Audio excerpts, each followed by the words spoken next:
Hi all, welcome back to Apps channel. So, మనం ఈరోజు ఈ వీడియోలో we are going to learn about macroeconomics, its scope and importance. Firstly, what is macroeconomics? The word macro is derived from the Greek word macros, which means large.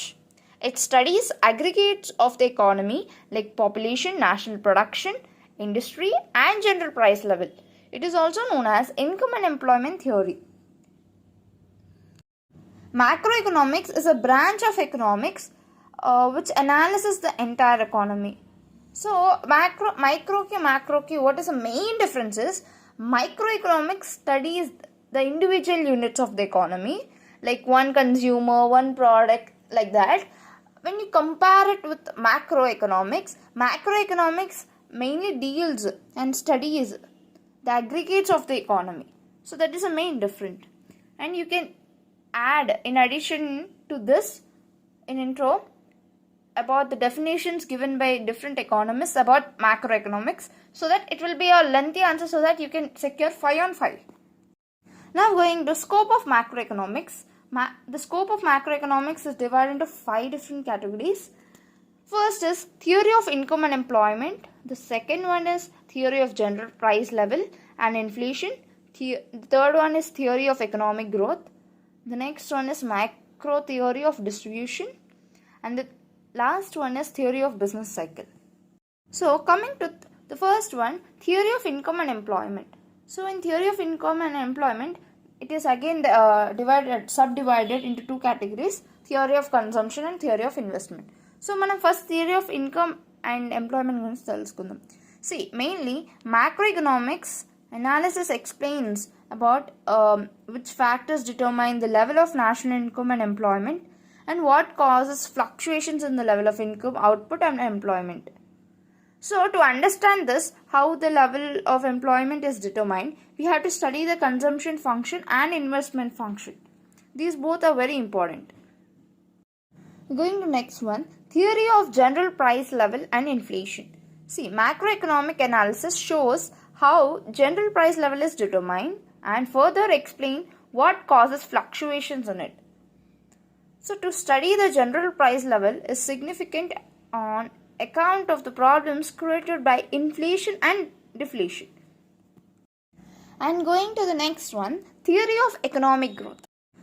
So, theory of economic growth is nothing but macroeconomics mainly consists of theory of economic growth and development. It explains mainly about the causes of underdevelopment, and it even explains about the economic, how to grow everything, and it also suggests different strategies for growth and development too. Going over the fourth one, macro theory of distribution. Macro theory of distribution mainly deals with the relative shares of rent, wages, interest, and profit in the total national income. So it mainly deals with relative shares like rent, wages, interest, and profit in the total national income. The next one and the last one is theory of business cycle. So the theory of business cycle is also a part, and a small part. Like for suppose in this theory of business cycle, the main thing is it deals with like many economic expansions kanivandi, recession kanivandi, and mainly these are comprised of cyclical upswings and downswings in the broad measures of economic activity like the output, employment, income, and sales. In simple words cheppalante, it is nothing but it is a kind of a cycle of fluctuations in GDP kanivandi, around a long-term national growth, and it even explains about the expansion and contraction in economic activity that an economy experiences over time.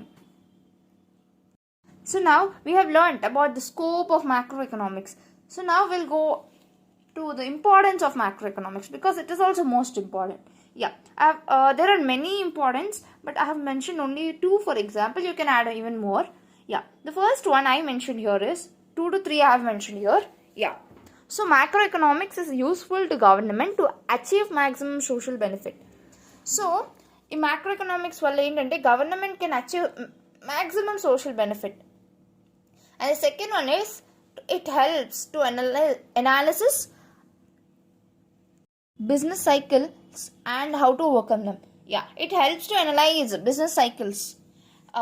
If we help chess and macroeconomics, because it is study, right? So through study we can even analyze the business cycles and how to overcome them.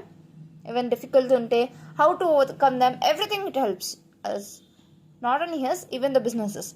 Yeah, the third one is it helps us to evaluate the overall functioning of the economy. Yeah, as evaluate Shadanki, it really helps us a lot. So I hope you all understood about this in a very detailed manner.